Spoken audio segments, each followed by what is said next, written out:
ഇന്ന് നിൻ്റെ വഴികൾ, നിൻ്റെ ചിന്തകൾ, നിൻ്റെ ആലോചനകൾ കർത്താവെ, അങ്ങയുടെ മക്കൾ ഇന്ന് പല കാര്യങ്ങളും ചിന്തിച്ചിരിക്കുന്നു, പലരും ആലോചിച്ചുറച്ച് അങ്ങനെ പോകാൻ ചിന്തിക്കുന്നു.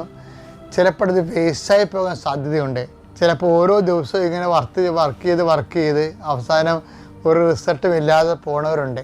ആലോചനകളെല്ലാം വ്യർത്ഥമായി പോയി. കർത്താവേ, ആലോചനകൾ വ്യർത്ഥമാക്കിയെന്നുണ്ടാകുന്ന ഈശോയെ, അങ്ങേ കൂടാതെയുള്ള ആലോചനകളാണ് പലപ്പോഴും വ്യർത്ഥമായി പോകുന്നത്. ബൈബിളിലെ പ്രധാനപ്പെട്ട പ്രമേയമാണ് കർത്താവ് അവൻ്റെ ആലോചനകൾ വ്യർത്ഥമാക്കിയെന്ന്. അഹിതോഫേലിൻ്റെ ആലോചനയെക്കുറിച്ച് പറയുമ്പോഴാണ് ആലോചനകൾ വ്യർത്ഥമാകണത്. ദൈവികമായ പദ്ധതികളെ കുറിച്ച് അല്ലാതെ നമ്മൾ ആലോചിച്ചാൽ ആലോചനകൾ വ്യർത്ഥമാകും. അതുകൊണ്ട് തന്നെ കർത്താവെ, ആലോചിക്കുന്ന ശിരസിനെ അങ്ങ് ആശീർവദിക്കണമേ. അത് നടപ്പിൽ വരുത്താൻ പോകുന്ന സമയങ്ങൾ ബാലാമിൻ്റെ കഴുതയെപ്പോലെ അത് നടപ്പിൽ വരുത്തുമ്പോഴേ കർത്താവെ, അത് അങ്ങ് ആഗ്രഹിക്കണം. അല്ലെന്നുണ്ടെങ്കിൽ കഴുത വഴിമുടക്കണ പോലെ കർത്താവെ, നടപ്പിൽ വരുത്തുന്ന സമയത്ത് അതിനെ വഴിമുടക്കിക്കൊണ്ട് ദൈവത്തിൻ്റെ വഴികളിലൂടെ സഞ്ചരിക്കാൻ ഇടയാകണം പ്രാർത്ഥിക്കുന്നു.